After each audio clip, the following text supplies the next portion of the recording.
राधे राधे सभी को। कैसे हैं सभी? जय माता की। आई होप सभी अपने अपने घर पे स्वस्थ होंगे।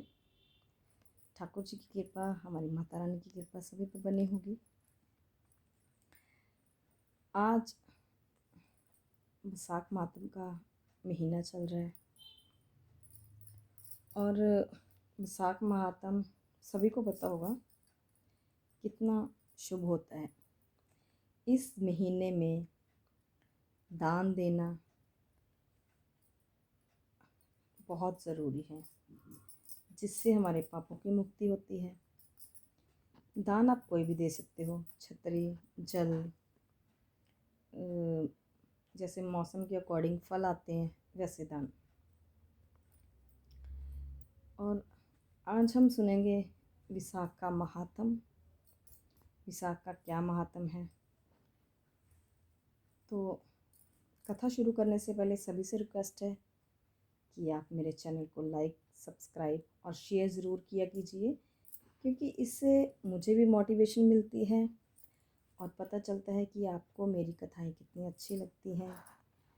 और किसी की कोई भी प्रॉब्लम है या कोई भी कष्ट है या किसी तरह का किसी ने कुछ भी पूछना है तो आप मुझे कमेंट सेक्शन में बता दीजिएगा। मैं जैसे भी टाइम लगेगा आप लोगों को रिप्लाई करने की कोशिश करूँगी। और बाकी जो मेरे शिष्य हैं जिनके पास मेरे नंबर हैं व्हाट्सएप का, वो मुझे व्हाट्सएप पे वॉइस मैसेज कर दीजिएगा कि जैसे ही मेरे पास टाइम होगा मैं आपके मैसेज का रिप्लाई ज़रूर करूँगी। पहले तो मैं आपको बता दूं कि आप सभी सोच रहे होंगे कि मैं फोकस नहीं कर रही इस पे वीडियो पे कि आखिर ऐसा क्या कर रही हूँ। तो मैं आपको बता दूं कि ये देखिए, मैं हमारे लड्डू गोपाल को स्नान करवा रही थी, तो सोचे स्नान करवाते करवाते दोनों काम हो जाएंगे। आप लोगों को आपकी कथा भी सुना देती हूँ, वैशाख मंथ का महत्व भी बता देती हूँ और हमारे ठाकुर जी को स्नान भी करवा देती हूँ। देखिए हमारे ठाकुर जी कितने खुश हो रहे हैं, देखिए कितने खुश हो रहे हैं वीडियो को देखकर कि मैं भी वीडियो में आया हूँ। देखिए सभी दर्शन कीजिए मेरे ठाकुर जी के। खुश हो रहे हैं ये कि मैं वीडियो में आया और मेरी वीडियो बनाई। ये बहुत शरारती है, बहुत नटखट है ये, लेकिन प्रेम भी बहुत करते हैं मुझसे। चलो ये तो बातें होती रहेंगी। चलिए अब हम विशाख महात्म एक ऐसा मंथ है जो हमारे विष्णु भगवान को अति प्रिय है, जिसे करने से हमारे पापों की मुक्ति जल्दी होती है। इंसान ने कैसा भी कर्म किया हो उससे मुक्ति उसको जल्दी मिलेगी। तो इसके लिए हमें जितना ज़्यादा हो सके दान करना चाहिए, जल की व्यवस्था करनी चाहिए। जो मुसाफिर होते हैं उनको जल पिलाना चाहिए, पंडित को जल पिलाना चाहिए। जल की व्यवस्था उसके जो भी आप में समर्थ हो, जो आप देना चाहते हो, आप पंडित जी को दान कर सकते हैं, गरीबों को दान कर सकते हैं। तो ऐसे करके आप दान कर सकते हैं। विशाख महात्म एक बहुत ही महत्वपूर्ण मंथ है। इसी मंथ में एकादशी के दिन आप जल की व्यवस्था कर सकते हैं, जल पिला सकते हैं। आपने देखा होगा जगह जगह लोगों ने मीठे जल की व्यवस्था की होती है। आप भी ऐसा कुछ सेवा कर सकते हैं, जल की सेवा, क्योंकि जल की सेवा का बहुत महत्व है।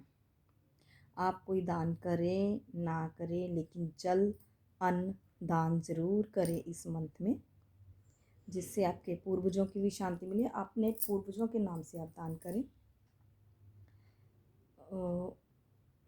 तो जितना ज़्यादा हो सके दान कर सकते हैं। ये तो हो गया विशाख महात्म का महत्व। एक छोटी सी कथा सुनाती हूँ आपको मैं कि विशाख महात्म से एक छोटी सी कथा जुड़ी हुई है कि एक गरीब बूढ़ा बूढ़ी बुढ़िया थी, तो उनके 2 पुत्र और 2 वधुएं थीं। उन्होंने बड़े पुत्र से बोला कि पुत्र, अब हम बुज़ुर्ग हो चुके हैं, विशाख महात्म हम नहाते रहते थे, लेकिन इस बार हम बाहर जाने के लिए नहाने, मतलब कि गंगा में स्नान करने के लिए नहीं जा सकते, तो आप गंगा जी का जल मुझे घर पे, हमें दोनों को घर पे लेकर ला कर दीजिए, जिससे हम स्नान करा सकें। लेकिन बड़े पुत्र वधू ने मना कर दिया कि ये ड्रामेबाजी हमसे नहीं होगी, हम नहीं करेंगे। बड़ी बहू ने कहा मुझे काम पर जाना होता है, बेटे ने कहा मुझे काम पर जाना होता है, तो हम लोग ये नहीं करेंगे। अगर ये सब काम करने लगे तो हमारे घर का खर्चा कैसे चलेगा, हमारा टाइम कितना वेस्ट होगा। तो उन्होंने मना कर दिया। तो अब आई छोटे बहू और बेटे की बारी। उन्होंने छोटे बहू और बेटे से भी यही रिक्वेस्ट की। तो छोटे बहू और बेटे ने बोला कि ठीक है पिताजी, जैसे आपकी आज्ञा।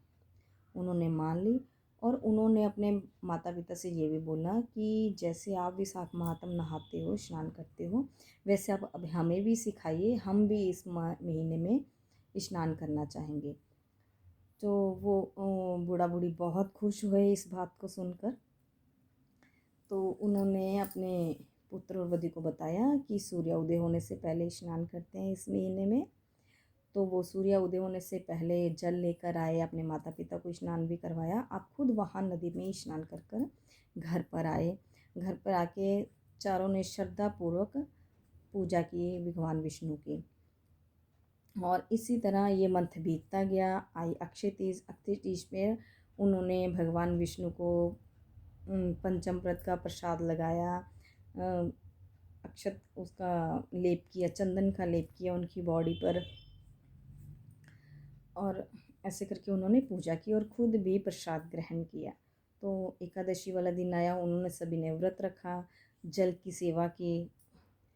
तो इसी तरह ये मंथ बीतता चला गया। लास्ट मंथ आया जब विशाख का, तो उसके पिता ने बोला कि पुत्र, अब विशाख का लास्ट मंथ है, लास्ट दिन है, तो हमें आज स्नान करके ब्राह्मणों और ब्राह्मणी को, क्योंकि हमने दोनों ने मतलब कि दोनों ने पति पत्नी ने दोनों ने सेवा की है विशाख महीने में, आप दोनों ने भी पति पत्नी ने सेवा की है विशाख महीने में, तो हमें इसी तरह जोड़े में उनको भोजन कराना है। उन्होंने अपनी बहू को बोला कि बेटा जाओ, जाकर किसी मतलब कि पंडित को लेकर आओ, पंडित और पंडिताइन को। उसकी बहू ने बोला ठीक है पिताजी। बहू गई और रास्ते में कोई सफ़र से आ रहे थे, मुसाफिर थे। तो बहू ने सुना हुआ था मुसाफिरों को खाना खिलाना और उनको जलपान कराना अति शुभ होता है। तो उन्होंने अपने पिता को बोला कि नहीं सॉरी, उसको मुसाफिर सफ़र से आते हुए बुज़ुर्ग और उसकी पत्नी को देखा, कहते ये थके हुए लग रहे हैं, इसको मैं अपने घर पे लेके जाती हूँ। तो वो घर पे लेके आई, पिताजी को बोला पिताजी ये पंडित और पंडिताइन हैं, ये थके हुए थे, मुसाफिर थे, तो इन्हें मैं घर पे ले आई। तो पिताजी बहुत खुश है कि बेटा ये तो तूने बहुत अच्छा किया कि इन मुसाफिरों को आप घर पे लेके आए, क्योंकि मुसाफिरों को भोजन कराना, थके हुए को भोजन कराना बहुत शुभ होता है। ये भगवान विष्णु को अति प्रिय है। तो उन्होंने उस पंडित और पंडिताइनी को भोजन करवाया, दक्षिणा दी, और आखिर में क्या हुआ, वो पंडित पंडिताइन कौन थे, भगवान विष्णु और साक्षात लक्ष्मी जी थे। जो जो उनकी गरीबी थी ना, वो उनकी सारी गरीबी उन्होंने काट दी और उन्हें धन धान से भरपूर कर दिया। उनका बहुत बड़ा महल बना। तो ये बात देखकर वो बड़ा बेटा और बहू बहुत दुखी हुए कि हमने पिताजी की बात क्यों नहीं मानी। तो उन्होंने पिताजी से माफ़ी मांगी कि आगे से हम लोग भी आपके साथ विशाख महीने की ऐसी ही सेवा करेंगे। तो इस तरह भगवान विष्णु और माँ लक्ष्मी उन पर बहुत खुश हुए। अगर हम परिवार के साथ मिलकर कोई सेवा करते हैं तो उससे भगवान बहुत खुश होते हैं। तो ये था आज का विशाख का महीना।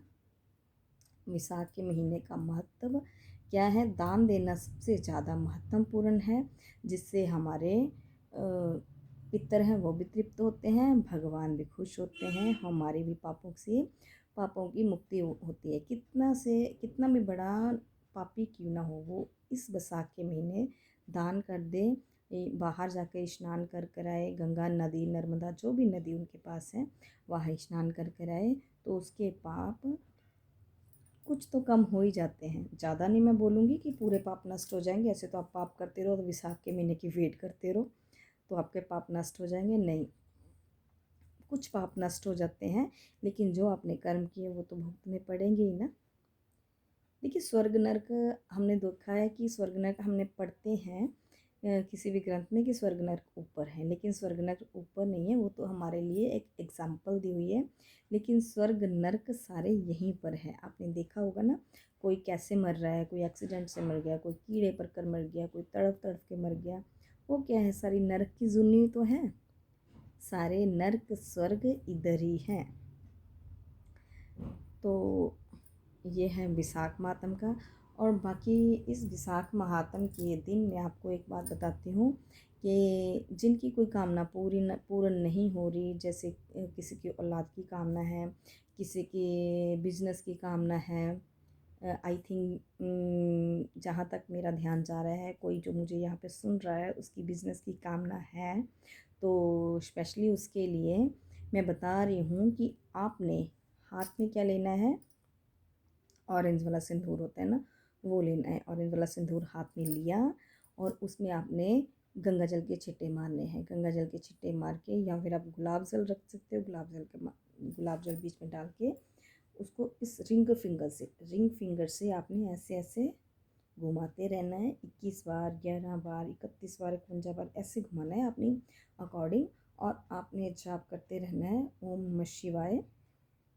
ओम नमः शिवाय का जाप करते रहिए और ये ऐसे घुमाते रहिए और अपनी कामना बोलते रहिए। जो भी आपकी कामना है, ओम नमः शिवाय, आपकी ये कामना है बोलकर ओम नमः शिवाय इसे पूर्ण करो। ओम नमः शिवाय ऐसे करते घुमाते रहिए और अच्छे से घुल जाएगा वो। 51 बार, 31 बार घुमाइए। घुमाकर फिर उसको इसी हाथ को भगवान शंकर के ऊपर लेप कर दीजिए। लेप करके हाथ जोड़िए और भगवान शंकर को बोलिए कि मैं जो भी आज सेवा की है ये आपको समर्पित करता हूँ या करती हूँ। मेरी कामना ये है, उसे पूर्ण कीजिएगा। और ये कहते हुए घी का दिया जलाना है भगवान के आगे और थोड़ी देर बैठ के प्रार्थना करनी है और घर को वापस आ जाना है। करके देखिए, लगातार आप इसको 21 या 48 दिन कीजिए, आपकी कामना अवश्य पूरी होगी। कामना अवश्य पूरी होती है, जो भी मैं आपको उपाय बताती हूँ कामना उससे अवश्य पूरी होती है, लेकिन थोड़ा सा भाव और श्रद्धा होनी चाहिए। अगर आपको विश्वास होगा, विश्वास के साथ ही भगवान टिकते हैं। थोड़ा सा विश्वास होगा, विश्वास से ही आपकी कामना पूर्ण हो जाएगी। समझ में आया? और बाकी अगर किसी को कुछ पूछना है तो कमेंट सेक्शन में बोलिएगा, कमेंट सेक्शन में कमेंट कीजिएगा। बाकी जिनके पास मेरे व्हाट्सअप नंबर है वो व्हाट्सअप पे आप मेरे को मैसेज कीजिएगा, वॉइस मैसेज कीजिएगा। मैं आपका मैसेज सुनकर आपको अवश्य, जैसे ही टाइम लगेगा आपको अवश्य उसका उपाय बताऊंगी। सभी अपना ध्यान रखिएगा। माता रानी की सब कृपा सभी पे बनी हो, ठाकुर जी की कृपा सब पे बनी हो। जय श्री राधे, जय माता की सभी को।